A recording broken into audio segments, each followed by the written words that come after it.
Oh, hello, this is Tak Chung from Walk with Tak. Welcome to my YouTube channel. If you enjoy this video, please like, subscribe, and share. Recently, I was reading a book by Alice Waters, and it's called We Are What We Eat. She is the excellent chef and owner of the restaurant known as Chef's Pennies, and she pioneered the farm-to-table movement. Over the years, her restaurant has created some of the most iconic dishes. In her book, she wrote, quote, even to this day, we never write down a recipe at Chef's Pennies. It is always a conversation, quote. And this is exactly how I feel in my own cooking. And a couple days ago, we have a gathering with my sister-in-law's family. And I had a conversation with my nephew Ed and his wife Haley. And they are a delightful couple, and they told me that they love to cook. And they love to stir fry, particularly they enjoy eating tofu. Our family loves tofu as well, particularly my son Ray. So the other day, I create a tofu dish with my fast cooking system. And the word fast stands for flavor chasing, advanced prepping, stir frying, and template-based cooking. In my cooking, I never use recipes. Instead, I use template-based cooking. Therefore, this dish is an improvisation that I have never done before. Since Ed and Haley love tofu, I want to create this video as my conversation with them about cooking tofu. So this is the main goal of my YouTube channel. That is to make cooking a dialogue rather than just a set of instructions. I would like to use this video to provide an explanation as well as justification why I make certain choices in making a particular dish. My son Ray loves ground pork or beef in the tofu dish. However, recently he wants to eat healthier and he wants to eat less meat. So as an alternative, I found this meatless ground beef substitute. It turned out to be a great source of protein, and most importantly that it has no cholesterol. Furthermore, it is low in calories, as well as high in dietary fiber, which is an important component of our diet. The second component I choose to put in this tofu dish is edamame, because my son loves edamame. They come pre-cooked and make them very easy to add to the dish. The next ingredients I add to the dish is some cauliflower stem and leaves. For many years, I used to throw the leaves and the stems away. And then I realized that they not only have great nutritional value, but they're also very flavorful. In addition to their taste, they also add texture to the dish, particularly if you are looking for something that is slightly crunchy. So I will dice them, and I find that they taste great in fried rice. Now, I have never used them in a tofu dish before, but from my understanding, I think they will add wonderful flavor and texture to the tofu dish. So this represents my approach in flavor chasing, looking for what might make the dish most flavorful. Next comes to the tofu, and you might guess that not all tofu create the same. My criteria of a good tofu is that it is firm enough that it will not fall apart when you stir fry them. But it is soft enough when you cook them, they are silky smooth. And I have tried different brands of tofu, and this is my favorite brand. It is by a company called Earth Crown, which sells at the grocery store Aldi. This is the firm version of the tofu, and it holds up extremely well during stir fry, and it is silky smooth. And for this dish, I'm going to cut them into cubes, and it will fit well with other ingredients in this dish. And last but not the least is some okra. Now, I thinly sliced the okra in such a way that when it adds to the dish, it will create a thickening for the dish. I'm going to start with 2 tablespoons of canola oil in my Cucina 14-inch stainless steel wok. I'm going to heat up the oil in the wok until it starts to smoke slightly. I turn down the heat and I let it smoke for another 15 seconds.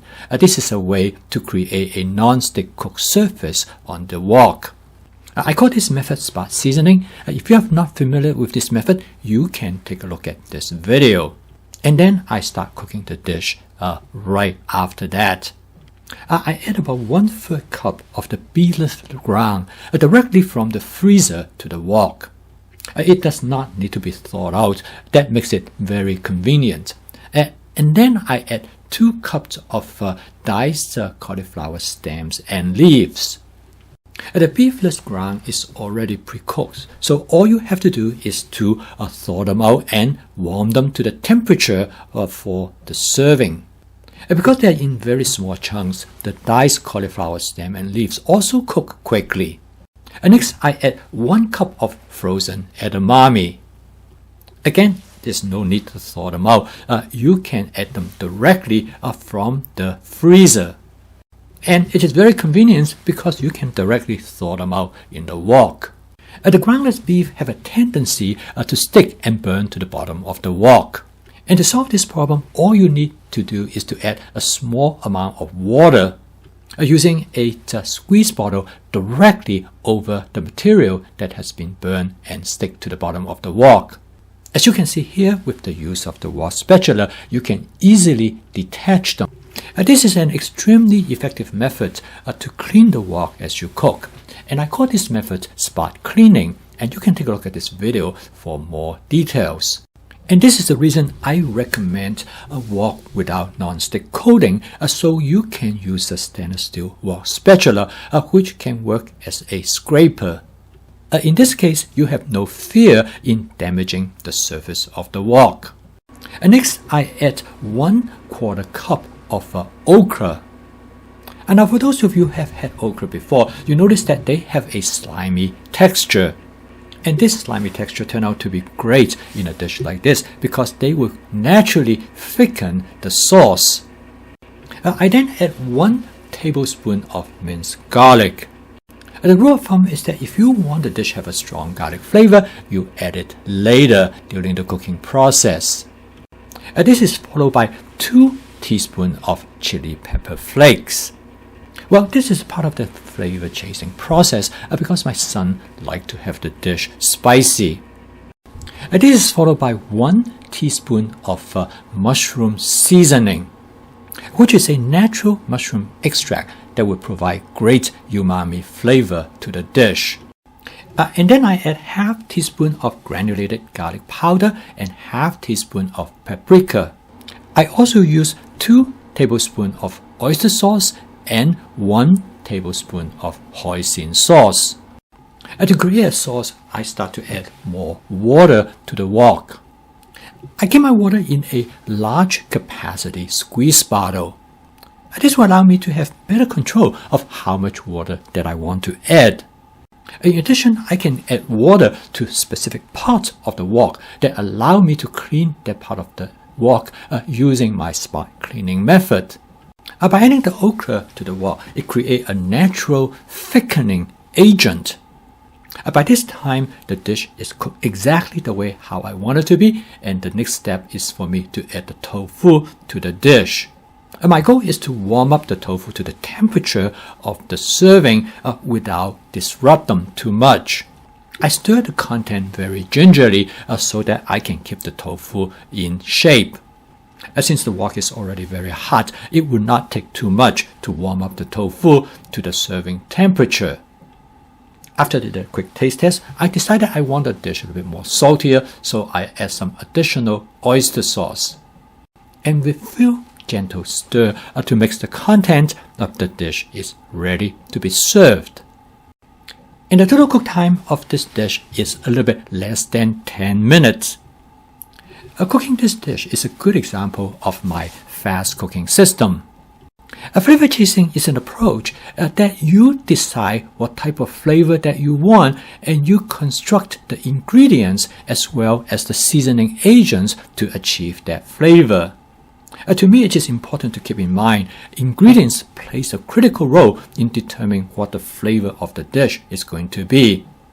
If you choose the correct ingredients, you probably do not need to use any flavoring agents at all. But when you use flavoring agents, you can further impose on the dish the type of flavor that you are looking for. And it is also important to remember texture plays an important role in dictating the flavor of a dish. In this dish, all the ingredients from the tofu to the groundless beef, the edamame, the cauliflower stem and leaf all contribute to the flavor and texture of this dish. So why I consider cooking is a conversation, because basically you contribute your ideas in how you want to achieve the final outcome of the dish based on the rationale that you use in build up the dish. And this is the reason that I do not use my video in providing recipes. Rather, I want to provide you with ideas how you could create your own dish. To me, that's the only way to make home cooking fun, creative, and sustainable. I post a new video every day to demonstrate my fast cooking system. Again, to use it as a conversation in regards to cooking. And if you want to learn more about my fast cooking system, please subscribe to my YouTube channel. Keep on cooking. I will see you tomorrow.